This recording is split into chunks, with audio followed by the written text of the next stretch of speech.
Hello and welcome back to my channel. My name is Bethan, Wright. If you are new here, thank you so much for joining me.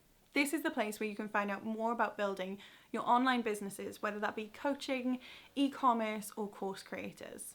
I talk about everything digital marketing related and I give you real insights about what I'm learning in my business as I go as well. I have been freelancing for about 4 years now. I think it's 5 years coming up this summer, which is absolute lunacy to me. But with that in mind, I wanted to talk about what my future plan for the business is, to give you some insight on what I think you should be preparing for now that we've got things like Web3 coming up and social media is becoming even bigger than it was previously, if you could imagine that.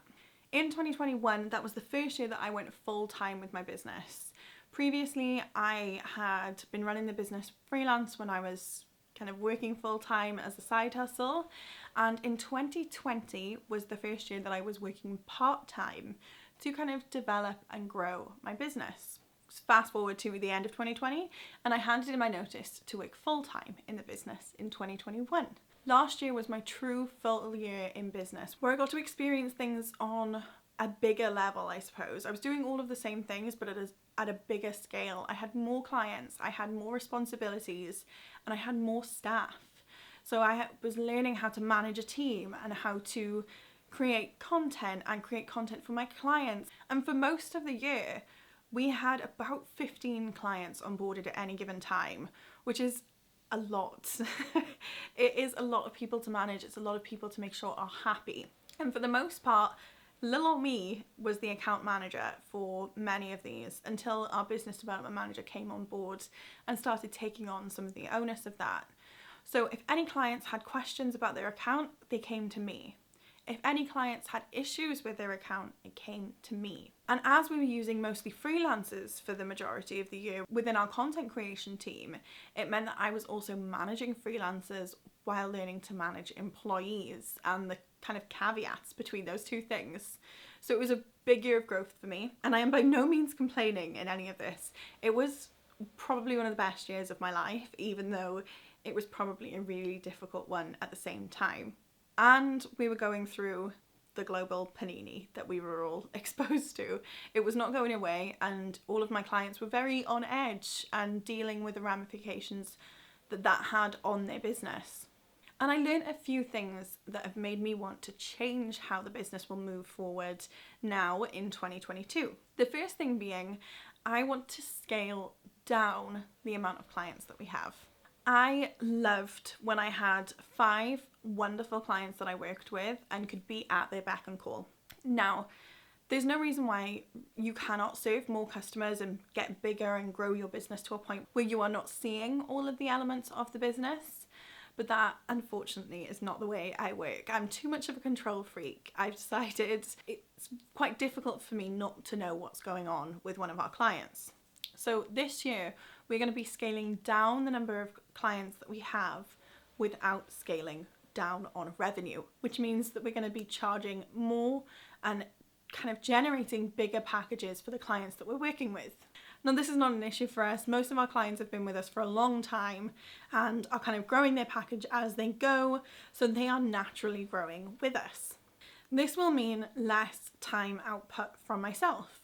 And with that spare time, there is one big thing that I want to be doing, and that is exploring passive income opportunities. Now, I don't think there's anything that's truly a passive income where you literally do nothing and make money. I think we're past the time where with the kind of courses sold for drop shipping where you never have to lift a finger are where we get our sources for information. I think we probably know that there is a little bit more work to it than that. But I do still think that there are some forms of passive income that are possible. The first thing that I'm really going to be looking into is the idea of cryptocurrency and learning much more about the Metaverse and this idea of Web3 that is up and coming right now. I do have a very, very small crypto fund that I am investing into regularly and diversifying into different coins that I'm learning more about as I go, but I barely scratch the surface in my knowledge of crypto. It's something that I'm doing very much in the background, but it is tied to me with this idea of the Metaverse. The Metaverse is something that has been kind of talked about in the background in computer science for a while, but if you've seen the update from Mark Zuckerberg back in October of 2021, I think roughly, that's when the kind of uproar about the metaverse really started. He talked about building an online platform where you could live, work, and do anything you do in real life through a virtual reality. Right now it's the big VR headsets that you look at and speak to, even glasses and contact lenses that will be developed to be able to make a more seamless version of this reality. I was very hesitant about this, and I still am. On a personal level, it's something that worries me, but I do see that it's where we seem to be leaning, and it's where the venture capitalists of the world seem to be paying attention as well. A lot of big companies are buying up land in these metaverses for the ability to resell or rent in the future. Now that sounds absolutely bizarre to us now, but I do see how this could potentially be our future. So I'm spending a lot of time trying to learn about passive income and how it will look in the future. I can imagine that things like online courses will in the future be delivered in the metaverse live. Rather than being recordings on video, you can stand in a room with your tutor or your course creator and see what they're writing on a board or what exercises they have in front of them, and have almost a blend between a virtual classroom and a course. This is mildly terrifying, but in my industry, I think learning about this is something I have to really prioritize, especially because my personal aspirations around the business are to develop more of a passive personal brand. By watching my YouTube channel, you're supporting me in that endeavor.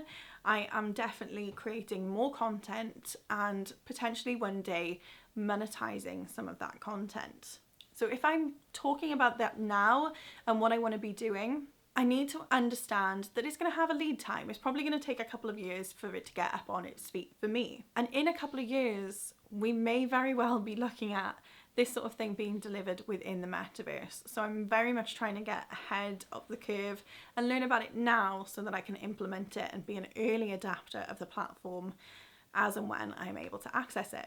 I also have been offering coaching services alongside our kind of agency work for the entirety of 2021. And that is something that I'm really looking to grow in the future. So I think it makes sense to kind of move into more of a passive space and more of a personal brand than focusing on building of an agency brand. That doesn't mean that I won't be taking on clients anymore. That doesn't mean that I'm going to be shutting down the agency, in no means. And it doesn't mean that I'm going to be getting rid of the staff that I'm working with. It just means that the way that I'm planning on delivering in my business is going to look different in 2022. I want to be able to reach more people and help more people. And right now I realize that to be able to help my clients in the best way that I can successfully, I'm going to have to charge more money than I am now. So to be able to make it accessible to help more people, the only way that I can do that is through things like courses, through group programs and memberships type services, through potentially some group coaching options. These have not been fully developed as of yet. I don't have a secret course in my back pocket that I'm going to start promoting at the end of this video.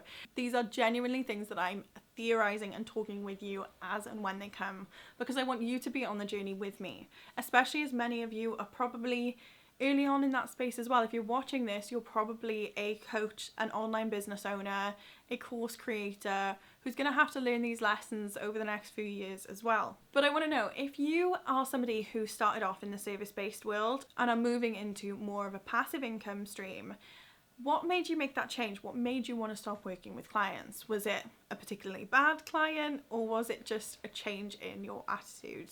And for those of you who started up your business recently and always stuck with this kind of passive stream, I want to know what prompted you to kind of step into this world. Leave your comments below and I'll be keeping a keen eye on what you all have to say on the topic.